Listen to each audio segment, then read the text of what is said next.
अगदी साधी सोपी रेसिपी आहे. आलू पराठा सर्वांच्याच आवडीचा आहे आणि व्हिडिओ शेवटपर्यंत बघा. अगदी 10 मिनटामध्ये हा पराठा तयार होणार आहे. खूप वेळा आपला आलू पराठा फुटतो, फुगत नाही, तर सगळा प्रश्न या रेसिपीमध्ये तुमचे सुटणार आहेत. तर मी उकडून घेतलेले बटाटे आहेत, ते छान खिसून घेत आहे.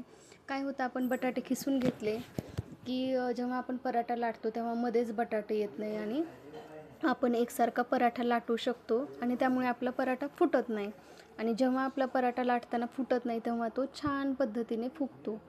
तर त्याच्यामुळे मी पूर्ण बटाटे काय करणार आहे, खिसून घेणार आहे.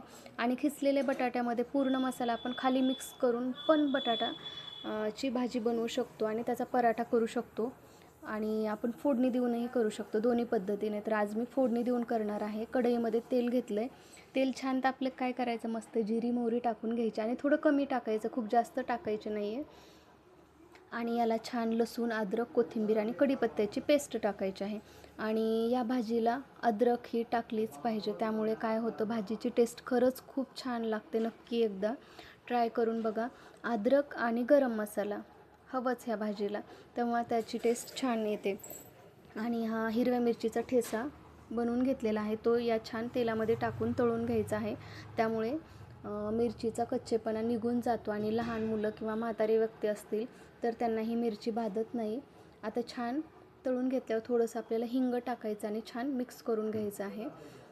हिंगामुळे काय होतं, तर बटाटा जड असतो पचायला, त्यामुळे हिंगामुळे पचन छान होतं. आवश्यकतेनुसार मीठ टाकलेलं आहे, हळद टाकायची आहे आणि छान मिक्स करून घ्यायचं आहे आपल्याला. हे सर्व मिक्स केल्यानंतर आपण हा मसाला जो खाली खिसलेला बटाटा आहे त्यावर टाकू शकतो. आणि गरम मसाला हा टाकलाच पाहिजे. आता माझी भाजी थोडी, त्यामुळे मी एक सपट चमचा टाकलेला आहे गरम मसाला. तर भाजीच्या प्रमाणानुसार तुम्ही कमी जास्त करू शकता, पण नक्की टाका, कारण त्यामुळेच जो सुगंध आहे पराठ्याचा तो खरंच छान येतो आणि चव पण खूपच छान लागते.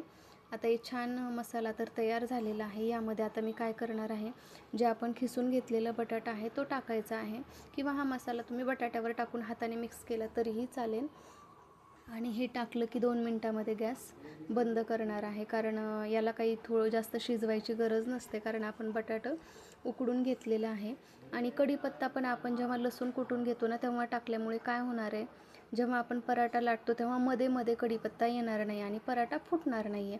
आणि कढीपत्ता कुटल्यामुळे त्याची एक छान टेस्ट या भाजीला येणार आहे. छान आता काय करायचं आहे, याला मिक्स करून घ्यायचं. हवं तर तुम्ही मॅशरच्या सहाय्यानेही एकजीव करू शकता, पण तशी काही आवश्यकता नाही आहे. बटाटा थोडा चिकट आहे, त्यामुळे थोडंसं हलवलं की हा एकजीव झालेला आहे.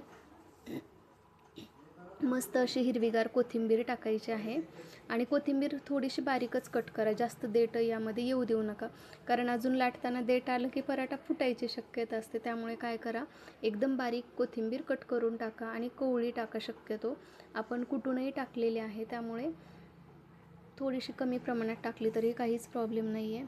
छान अशा भाजीचा मस्त घमघमाट सुटलेला आहे, कारण अद्रक आणि गरम मसाला मेन घटक आहेत, ते आपण यात टाकलेले आहेत.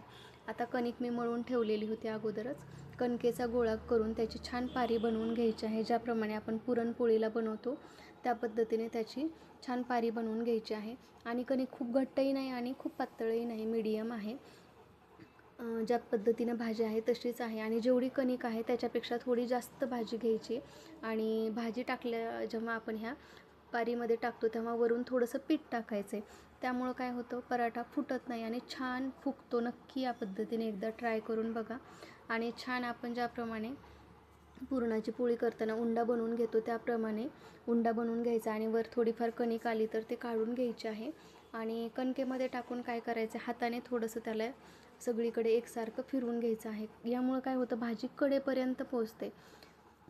त्याच्यामुळे काय करायचं आहे, आपल्याला हाताने हे एकसारखं करून दोन्ही साईडने अगदी हलक्या हाताने लाटून घ्यायचं आहे. बघा, तुम्हाला पराठा कुठेच फुटलेला दिसणार नाही आहे, कारण पूर्ण टिप्स जर फॉलो केले ना तुम्ही, त्यामुळे पराठ्यातून आपण बटाटा खिसलेला आहे, कढीपत्ता कुटलेला आहे आणि मस्त असं तवा गरम झालेला आहे. आता छान आपण भाजून घ्यायचं आहे. याला तूप टाकून छान भाजूया, किंवा तुम्हाला आवडत नसेल तर तुम्ही तेल टाकू शकता किंवा बटर टाकूनही भाजू शकता. पण आम्ही तर शक्यतो तूपच वापरतो, कारण घरचं तूप असतं, त्यामुळे खूप साऱ्या ज्या रेसिपी असतात त्यामध्ये तुपाचा वापर करतो.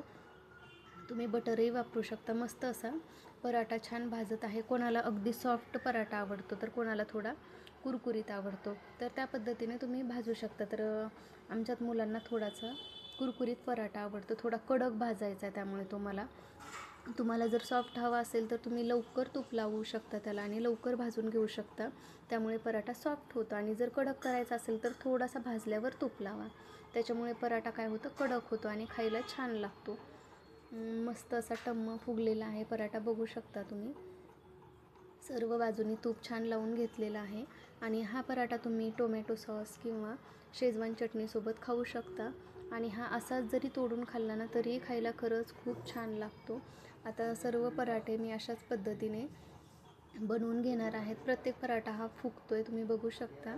आणि छान खरपूस असा मी भाजून घेते त्याला. तर तुम्ही जावाजावांच्या किचनमध्ये नवीन असाल तर चॅनलला सबस्क्राईब करू शकता तुम्ही. तुम्हाला अशा साध्या सोप्या घरगुती आणि सोप्या रेसिपी या चॅनलवर बघायला भेटतील. मस्त टम्म फुगला आहे, तुपासोबत छान भाजतोय हा पराठा. आणि जर हा व्हिडिओ आवडला असेल तर तुम्ही कमेंटमध्ये सांगू शकता.